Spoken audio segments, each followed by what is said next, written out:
Imagine te regarder dans le miroir dans une semaine et ne plus reconnaître qui tu étais. Non pas à cause d'un nouveau look, mais parce que tu auras complètement transformé ta façon de faire face aux défis. Ce n'est pas du développement personnel superficiel. C'est une philosophie ancestrale qui a forgé des leaders pendant 2000 ans. Le stoïcisme. Visualise. Ne plus jamais te laisser déstabiliser. Garder ta lucidité absolue face à la pression. Développer une solidité mentale imperturbable. C'est exactement ce qui va se produire si tu appliques ce que je vais te transmettre. Mais attention, tu dois être prêt à confronter tes fragilités sans chercher d'excuses. La majorité choisit le confort. Toi, tu veux plus. Je vais te dévoiler 10 principes stoïques à appliquer sur 7 jours. Chacun cible une faiblesse qui t'empêche de devenir qui tu veux être. Prouve ton engagement dans les commentaires. Aujourd'hui, je deviens maître de mon destin. Si cette vidéo t'apporte de la valeur, abonne-toi. Premier principe, cesse d'être esclave de tes impulsions. Tu t'emportes quand quelque chose te contrarie. Tu t'effondres au premier obstacle. Tu envoies des messages que tu regrettes aussitôt. La majorité vit enchaînée à leurs émotions. Résultat, relations détruites, chances gâchées, vie subie. Les stoïciens savaient, tes émotions ne te définissent pas. Tu es celui qui les observe. Épictète. Ce ne sont pas les faits qui nous perturbent, mais notre interprétation. La même situation met quelqu'un en rage et laisse un autre serein. La différence? La perception. Tu as un pouvoir, décider de ta réponse. Entre l'émotion et l'action, il existe un intervalle. Là réside ta liberté. À chaque émotion intense, pratique 3 questions. Est-ce réel ou imaginé? Réagir maintenant arrange ou aggrave? Comment la meilleure version de moi gérerait cela? Avant, respire 3 fois profondément. Cette pause sauve tes relations. Tu deviendras imperturbable. Les gens le verront. Tu récupéreras leur respect et le tien. Deuxième principe, libère-toi de cette prison mentale. Chaque matin, ce poids sur la poitrine. Tu travailles dur, mais rien n'avance vraiment. Tu marches en cercle dans un labyrinthe sans sortie. Cette frustration constante vide ton énergie, anéantit ta motivation et te fait douter.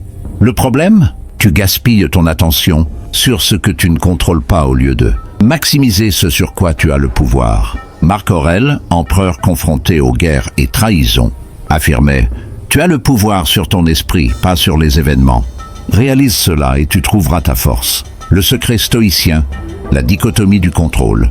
2 catégories, ce qui dépend de toi, pensée, action, réponse, valeur, et ce qui t'échappe, les autres, le passé, l'avenir. Quand tu te concentres uniquement sur ce que tu contrôles, quelque chose d'extraordinaire arrive. Tu récupères ton pouvoir, tu cesses d'être victime, tu deviens architecte de ta vie. Quand tu concentres toute ton énergie uniquement sur ce que tu maîtrises, un phénomène extraordinaire se produit. Tu récupères ton pouvoir personnel, tu cesses d'être une victime des événements. Tu deviens l'architecte conscient de ton existence. Troisième principe, élimine l'anxiété qui parasite ton esprit. Ton cerveau fabrique des scénarios catastrophes. Tu t'inquiètes pour des événements qui ne se sont jamais produits. Tu rejoues des situations embarrassantes. Tu anticipes les pires résultats. Et tu finis épuisé par des combats contre des ennemis imaginaires. Cette anxiété te vole ton énergie et ta capacité à être présent. Le pire, tu souffres 2 fois. Une fois dans ton imagination et une fois dans la réalité. Sénèque affirmait « Nous souffrons davantage dans notre imagination que dans la réalité. » Les stoïciens distinguaient ce qui existe maintenant de ce qui n'est que projection. Quand tu ancres ton attention dans le présent, tes anxiétés disparaissent. Pourquoi? Parce qu'elles n'existent que dans le futur imaginaire. Applique la technique du réel ou imaginaire. Demande-toi, ce problème existe-t-il maintenant? Sinon, tu souffres pour quelque chose qui n'existe que dans ta tête. Reviens au moment présent avec une action concrète. Maintenant. Respirer, ranger ton bureau, envoyer un message. Si le problème existe vraiment, quelle est la plus petite action que je peux faire? Puis fais-la. Ton anxiété va chuter drastiquement. Tu vas développer cette capacité rare de rester centré même dans l'incertitude. Les gens vont remarquer que tu as l'air plus détendu, plus confiant. Quatrième principe, transforme chaque échec en carburant. Chaque fois que ça ne marche pas, tu te sens diminué. Tu perds confiance et évites les risques. Tu interprètes chaque revers comme une preuve que tu n'es pas assez bon. Cette mentalité va détruire ton potentiel. Mais voici la vérité. L'échec n'est pas l'opposé du succès. C'est son carburant. Les stoïciens voyaient les obstacles comme des cadeaux déguisés. Marc Aurèle, l'obstacle sur le chemin devient le chemin. Chaque obstacle t'enseigne quelque chose d'unique. À chaque revers, applique le protocole de transformation. Pause, respire et accepte ce qui vient de se passer. Extraction. Quelle leçon puis-je tirer de cela? Transformation.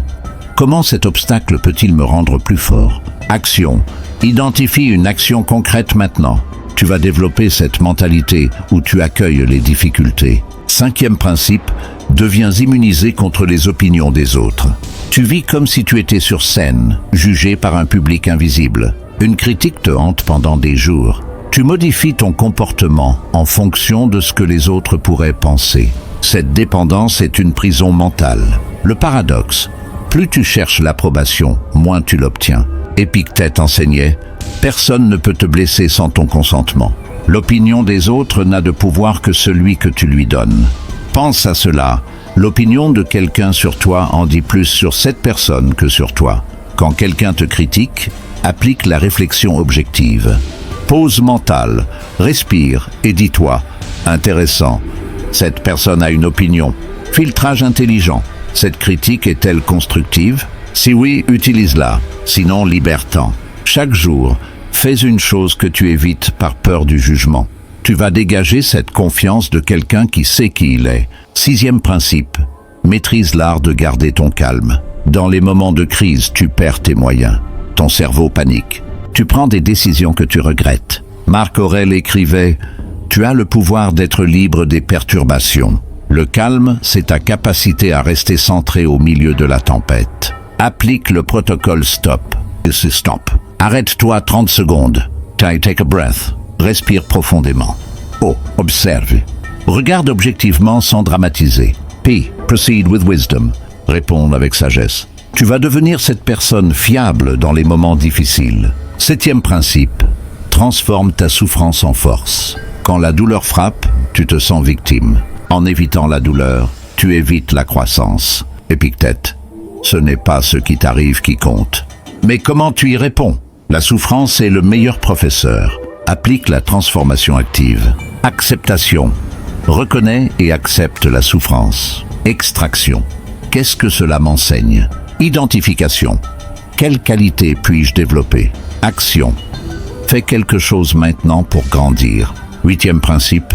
Prends des décisions sans hésitation. Tu es paralysé par l'indécision. Tu passes des heures à tout analyser. Tu cherches la décision parfaite dans un monde imparfait. Marc Aurèle se basait sur ses valeurs. Une bonne décision n'est pas celle qui garantit le succès, c'est celle qui s'aligne avec tes valeurs. Identifie tes 3 valeurs importantes. Pour chaque option, quel choix s'aligne avec mes valeurs? Dans 10 ans, quelle décision aurais-je prise? Engage-toi complètement.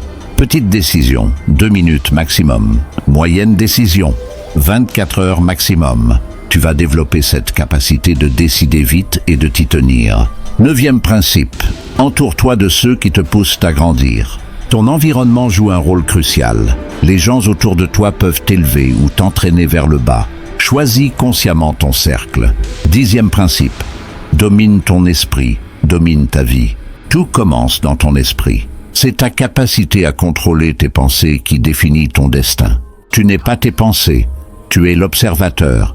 Prends conscience de ce que tu penses. Questionne chaque pensée négative. Est-ce réel ou imaginé? Change de perspective. Décide de ne pas donner de pouvoir aux pensées toxiques. Nourris la solution, pas l'inquiétude. Si tu as suivi jusqu'ici, tu fais partie des 1% prêts à changer. Ce que je t'ai donné a résisté à 2000 ans, mais connaître ne suffit pas. La transformation se produit dans l'action.